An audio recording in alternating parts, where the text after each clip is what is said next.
تو کتنی دیر تک جاگتا رہتا ہے؟ تو دن کے وقت سفر کرتا رہتا ہے اور رات کے وقت واپس جاتا ہے۔ تیرے سوا کسی دیوتا کو اتنی فکر نہیں کہ ہمارے لیے اپنے کو تھکائے اور ہلکان کرے۔ اس کے باوجود کوئی دیوتا اتنا تاباں و شاداں نہیں جتنا تو ہے۔ تو ان تمام ملکوں کے منصوبوں سے بھی واقف ہے جن کی زبانیں ہم سے مختلف ہیں۔ اے شمس، تیری ساری دنیا تیری روشنی کے لیے بےتاب رہتی ہے۔ تو خشکی کے اس مسافر کا رفیق ہے جس کی راہ کٹھن ہے، اور تری کے اس مسافر کی ہمت بڑھاتا ہے جو پانی سے ڈرتا ہے۔ تو انجان راہوں میں شکاری کی رہبری کرتا ہے، اور وہ سورج کی مانند اونچی سے اونچی جگہوں کو آسانی سے عبور کر لیتا ہے۔ تو سوداگر اور اس کی تھیلی کو سیلاب سے بچاتا ہے۔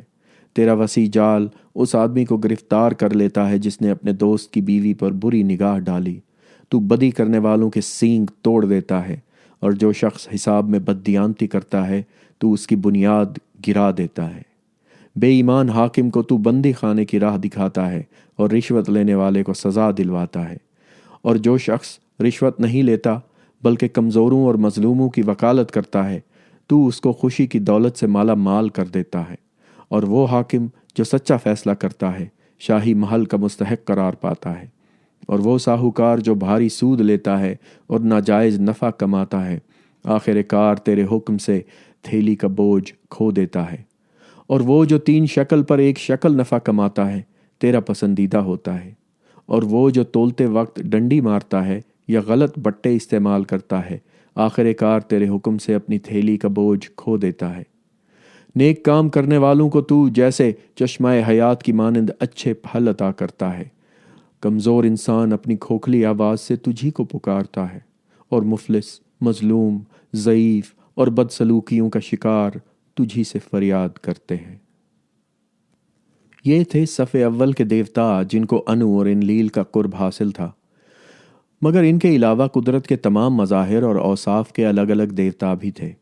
ان چھوٹے چھوٹے دیوتاؤں کی وہ حیثیت تو نہ تھی جو انو کے ارکان وزارت کی تھی، لیکن وادی دجلہ و فرات کے باشندے ان کی بھی پوجا کرتے تھے اور ان کے بت مندروں میں رکھتے تھے۔ مثلاً جو کا دیوتا اشنان تھا، اور مویشیوں کا دیوتا شموفان تھا، اور بچوں کی ولادت کی دیوی گولا تھی، اور نرسل کی دیوی ندابہ تھی، اور سفر کا دیوتا پاسگ تھا۔ چنانچہ علماء آثار کا تخمینہ ہے کہ عراق میں کم از کم 3000 دیوی دیوتاؤں کی پرستش ہوتی تھی۔ ان خداؤں کے علاوہ ہر خاندان بلکہ ہر گھر کا ایک ذاتی معبود بھی ہوتا تھا۔ اس معبود کا نام نہ تھا اور نہ اس کا کوئی بت بنایا جاتا تھا، البتہ اس کے لیے ہر گھر میں ایک چھوٹا سا حجرہ یا گوشہ ضرور مخصوص ہوتا تھا، اور خاندان کا بزرگ اس حجرے میں بیٹھ کر اپنے انفرادی خاندانی دیوتا کی پوجا کرتا تھا۔ اس معبود سے گھر والوں کے تعلقات بالکل ذاتی ہوتے تھے، بلکہ یہ کہنا زیادہ درست ہے کہ وہ گھر کا ایک فرد ہوتا تھا۔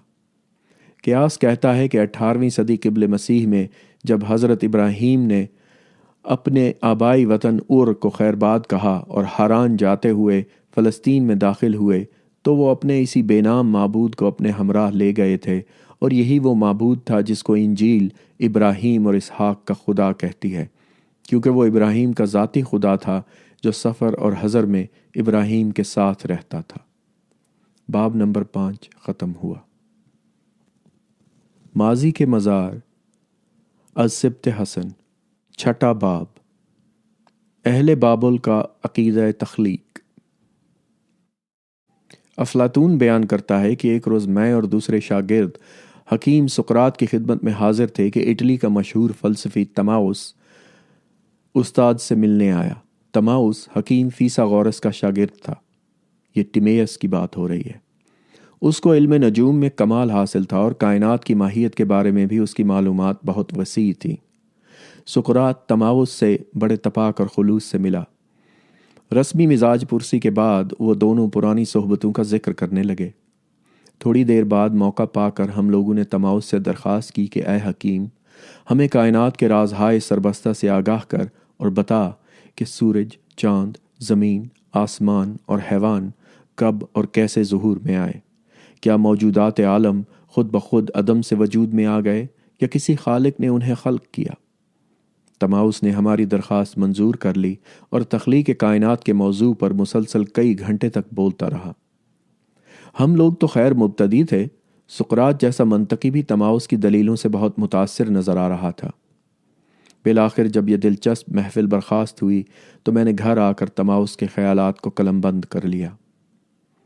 افلاطون کی تصنیف تماؤس کو 2500 برس ہو چکے ہیں، لیکن ابتدائے آفرینش کا مسئلہ ہنوز بحث و تحقیق کا موضوع بنا ہوا ہے۔